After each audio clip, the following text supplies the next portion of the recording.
Hello students, स्वागत है आपका आपके खुद के यूट्यूब चैनल विज्ञान बुद्धि में, जहां आज हम लोग क्लास 10 के लिए विषय विज्ञान की कार्यपत्र नंबर 34 पढ़ रहे हैं। हमारा टॉपिक नया चल रहा है, नया चैप्टर चल रहा है, मानव नेत्र और रंग बिरंगा संसार। आपसे एक एक नंबर के क्वेश्चन पूछे जाएंगे इस बार ऑब्जेक्टिव वाले, इसलिए इसी को ध्यान में रखते हुए आप लोग ध्यान रखो कि आपसे पूछा जाएगा कि हमारे ह्यूमन बॉडी के अंदर वो कौन सी इंद्रिय है जो कैमरे की तरह काम करती है। तो आप क्या बोलोगे? आँख। क्या बात करोगे अब? आँख, जिसको हिंदी में हम नेत्र बोलते हैं। नेत्र बोले या आँख बोले एक ही बात है।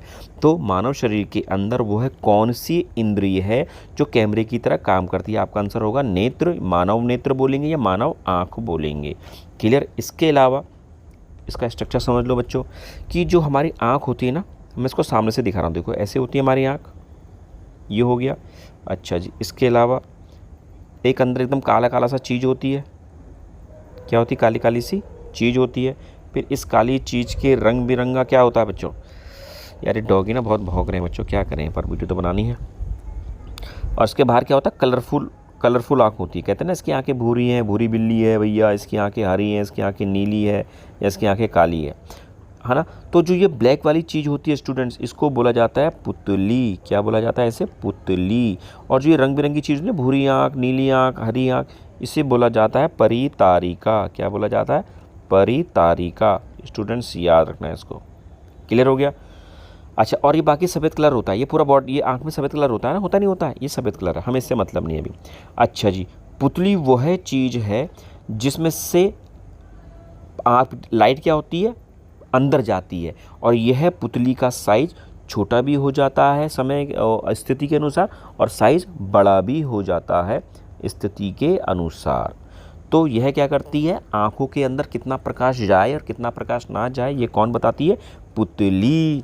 क्लियर हो गया? अच्छा, तो परितारिका जो रंग बिरंगी चीज़ होती है, भूरी आँख, नीली आँख, हरी आँख, तो इसे बोलते हैं परितारिका। इस परितारिका का क्या काम है? इस परितारिका का काम है कि पुतली के आकार को छोटा करना और पुतली के आकार को बड़ा करना। जो काली चीज़ है ना, ये छोटी भी हो जाती है और बड़ी भी हो जाती है। तो पुतली के आकार को छोटा बड़ा कौन करेगा? परितारिका करेगी। और पुतली का काम क्या होगा कि आंखों के अंदर कितनी लाइट जाए और कितनी लाइट ना जाए। ये तो था सामने का चित्र भैया। अच्छा जी, अब इसका साइड का चित्र बनाते हैं। जो हमारी आँख होती है ना बच्चों, उसको बोलते हैं हम नेत्र गोलक। क्या बोलते हैं? नेत्र गोलक, ये बोला जाता है उसे नेत्र गोलक। और इस नेत्र गोलक, गोला है तो गोले का हमेशा क्या होगा? व्यास होगा। तो नेत्र गोलक का व्यास कितना होता है? 2.3 सेंटीमीटर। बहुत इंपॉर्टेंट है ये, 2.3 सेंटीमीटर। एक ही नंबर का क्वेश्चन है, पूछा जाएगा भैया नेत्र गोलक का व्यास कितना, तो आप बोलोगे 2.3 सेंटीमीटर। ओके स्टूडेंट्स, चलो जी, अब इसके हम आकार को सही ढंग से समझाते हैं कैसे बन रहा है। देखो भैया, हमारी आँखों में जो काला काला सा चीज़ है, देखो आप उसी रंग से करेंगे ना, नहीं तो मज़ा नहीं आएगा स्टूडेंट्स। तो हमारी आँखों में जो काली काली सी चीज़, उसे क्या बोलते हैं हम लोग? पुतली। पुतली के चारों ओर जो रंग बिरंगी चीज़ होती है उसे क्या बोलते हैं हम? परितारिका। फिर परितारिका के पीछे लगा होता है स्टूडेंट्स लेंस। क्या लगा होता है? लेंस, जिसे मानव लेंस बोलते हैं, जिसे हम क्या बोलते हैं? मानव लेंस बोला जाता है। फिर इस मानव लेंस को पकड़ने के लिए पक्षमाभी पेशियाँ लगी होती हैं। क्या होती है? पक्षमाभी, सॉरी स्टूडेंट्स, पक्षमाभी पेशियाँ लगी होती हैं। ये पक्षमाभी पेशियाँ, इसको लेंस को जिसने पकड़ा है वो पक्षमाभी पेशियाँ हैं। अच्छा जी, अब इस गोले को हमने क्या करना है भैया? हमने इसको अब जरा सा गोल बनाना है। तो देखो भैया, देखो भैया, ये कुछ इस तरीके से होती है। अच्छा जी, ऐसे। फिर जो बाहर का एकदम कवर होता है हमारी बॉडी, हमारी आँख में जो सबसे बाहर का कलर होता है, सबसे बाहर का कलर ये होता है भैया, यो। इसे हम बोलते हैं क्या? कॉर्निया। क्या बोलते हैं इसे हम लोग? कॉर्निया या स्वच्छमंडल। लिखा ना, कॉर्निया स्वच्छमंडल, या इसको बोलते हैं हम लोग कॉर्निया, या बोला जाता है इसको स्वच्छमंडल। ये हो गया हमारा काला रंग का क्या? पुतली। और जो रंग बिरंगी क्या होती है? ये होती है परितारिका।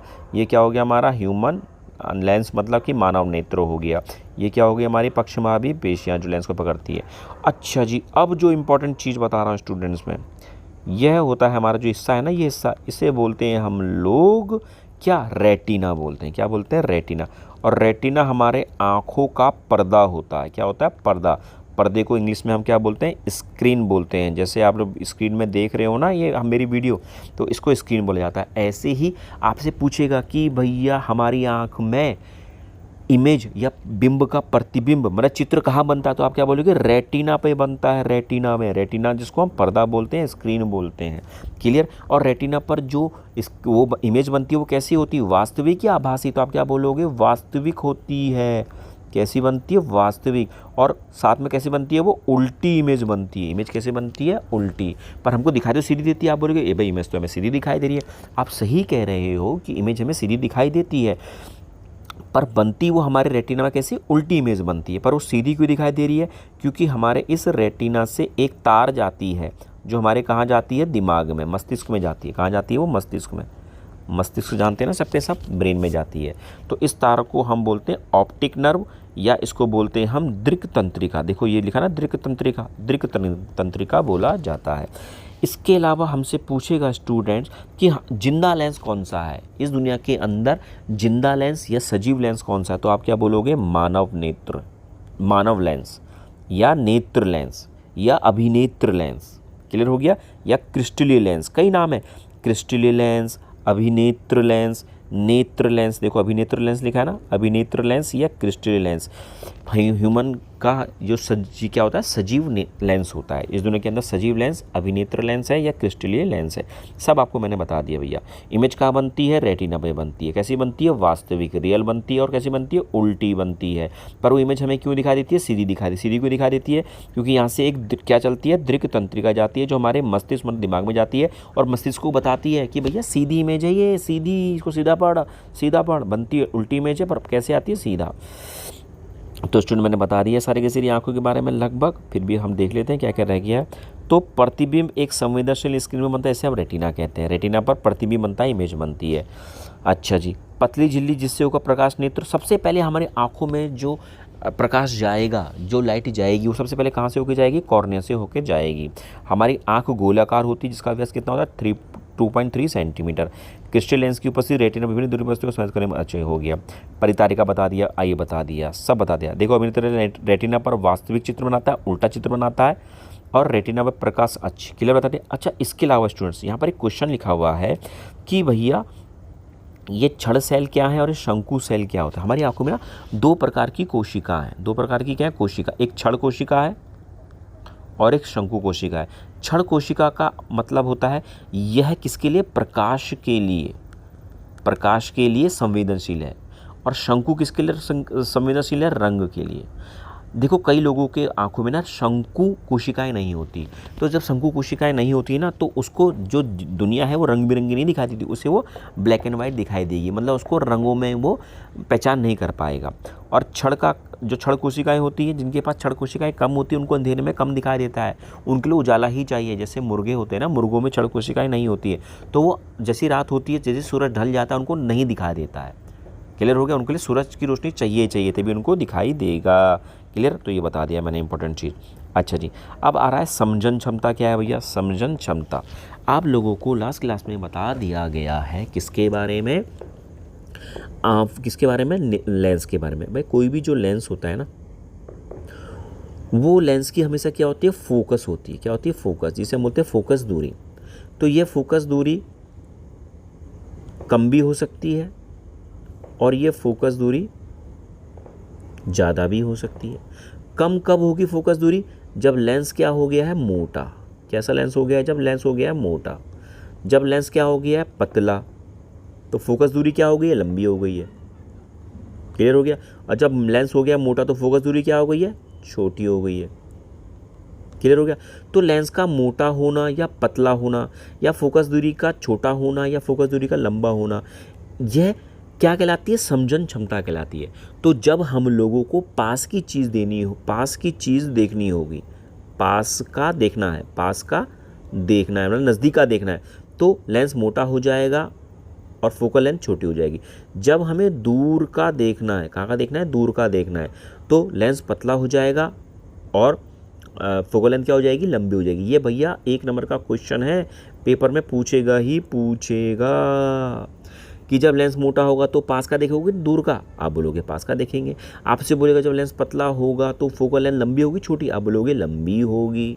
बहुत इंपॉर्टेंट है स्टूडेंट्स, लिख लो इसको भैया, समझ लो कि 1 नंबर का क्वेश्चन है, बहुत इंपॉर्टेंट है। क्लियर हो गया। तो समझन क्षमता, हमारी आँख आपका जो अभिनेत्र लेंस है वो अपने आप ही लेंस को मोटा भी कर देता है और पतला भी कर देता है। तो इसी को हम क्या बोलते हैं, समजन क्षमता। क्लियर हो गया।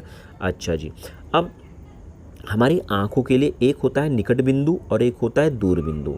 तो जब लेंस हो जाता है मोटा तो फोकस आ जाता है नज़दीक में, तो इसे बोलते हैं हम निकट बिंदु। क्या बोलते हैं, निकट बिंदु। और निकट बिंदु कितना होता है, 25 सेंटीमीटर होता है ह्यूमन नेत्र का। कितना होता है, 25 सेंटीमीटर। मतलब कोई चीज़ अगर हमारे आंखों के 25 सेंटीमीटर की दूरी पर रखी होगी तब वो हमको मतलब साफ दिखाई देगी। अगर 25 सेंटीमीटर से वो 24 सेंटीमीटर भी होगी ना, 1 सेंटीमीटर भी कम हो गई, तो वह वस्तु हमको नहीं दिखाई देगी, मतलब वो ब्लर धुंधली दिखाई देगी और हमारी आंखों में जोर पड़ेगा, दर्द होगा। तो किसी भी चीज़ को 25 सेंटीमीटर की दूरी पर देखो या 25 सेंटीमीटर से दूर पर देखो, जितना पास लाओगे अपनी आंखों पर तो वो उतना ही हमारी आंखों में दर्द करेगा, हमें दिखाई भी नहीं देगा। क्लियर हो गया। अच्छा जी, तो दूर निकट बिंदु क्या है हमारा, 25 सेंटीमीटर। तो पास का बिंदु, तो दूर बिंदु कितना होगा, दूर बिंदु अनंत है भैया। दूर बिंदु कितना है, अनंत पर है। अनंत का मतलब बहुत दूर। भाई चंद्रमा को हम देख लेते हैं कि नहीं देख लेते, कितनी दूर है। सूरज को हम देख लेते नहीं देख लेते हैं, कितनी दूर है। क्या तारों को हम देख पाते नहीं देख पाते, कितनी दूर है, देख लेते ना। तो अनंत, तो दूर बिंदु कहाँ है, अनंत पर है। और जो निकट बिंदु है वो 25 सेंटीमीटर की दूरी पर है। क्लियर स्टूडेंट, ये हमने पढ़ लिया। एक नंबर का क्वेश्चन था स्टूडेंट्स। अब पढ़ रहे हैं हम लोग क्या, कांच के प्रिज्म द्वारा श्वेत प्रकाश का विक्षेपण। अच्छा विक्षेपण, अभी सब बता रहा हूँ। देखो आपने प्रिज्म देखा होगा, प्रिज्म नहीं देखा होगा तो आप अपनी लैब में जाओगे, वहाँ देखो कांच का एक क्या होता है, प्रिज्म होता है, तिकोना ट्रायंगल शेप में होता है कांच का। अब इसमें से हम लोग क्या करते हैं स्टूडेंट्स, हम इसमें से सफ़ेद लाइट, देखो यहाँ चित्र में दिखाई दिया, ये चित्र है भैया। तो ये एक क्या था, प्रिज्म है। इसमें से हमने श्वेत प्रकाश की पुंज, पुंज मतलब किरण, श्वेत प्रकाश की किरण भेजी। चाहे हमने टॉर्च की लाइट मारी, चाहे हमने सूरज की रोशनी मारी, उससे सूरज की रोशनी को श्वेत प्रकाश बोला जाता है। यह याद रखना, सूरज के प्रकाश को श्वेत प्रकाश बोला जाता है, श्वेत प्रकाश बोला जाता है। जैसे ही हमने सूरज का प्रकाश इस प्रिज्म से निकाला, कांच के प्रिज्म से निकाला, तो सूरज का प्रकाश 7 कलरों में टूट गया, 7 रंगों में टूट गया। और ये रंगों का क्या दिखाई दिया आपको, एक समूह दिखाया। क्या दिखाई दिया, समूह। या देखो पट्टी सी दिखाई दे रही है, ऐसी सी पट्टी दिखाई दे रही है ना, देखो ये पट्टी सी दिखाई दे रही है। तो रंगों की इस पट्टी को हम स्पेक्ट्रम बोलते हैं। क्या बोलते हैं, स्पेक्ट्रम। क्या बोलते हैं हम लोग उसको, स्पेक्ट्रम। रंगों के ग्रुप को, रंगों के समूह को हम लोग क्या बोलते हैं स्टूडेंट्स, रंगों के समूह को हम क्या बोलते हैं, स्पेक्ट्रम। और विक्षेपण किसे कहते हैं, जब एक श्वेत प्रकाश इन 7 रंगों में टूट जाता है, बिखर जाता है, तो इस प्रक्रिया को विक्षेपण कहते हैं। तो एक श्वेत प्रकाश का 7 रंगों में टूट जाना ही विक्षेपण होता है।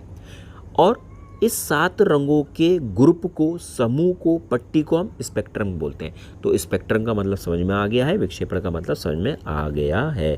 अच्छा जी, जो ये स्पेक्ट्रम आया है, टोटल 7 कलर हैं, इनको बोलते हैं हम लोग विबग्योर। क्या बोलते हैं, विबग्योर।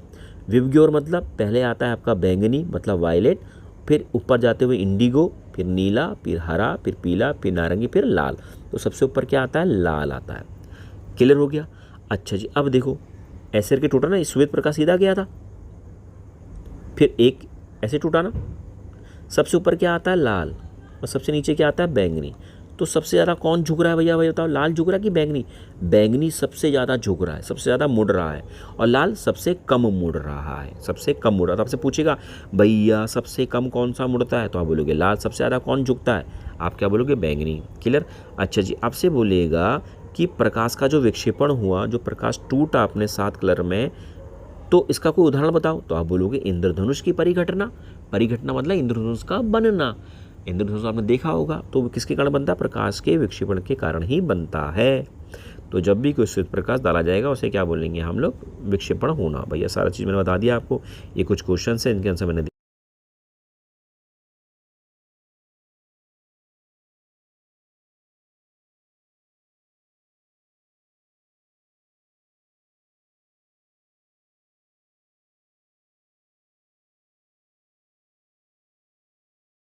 दे रखे हैं। जो समझ में ना मुझसे पूछ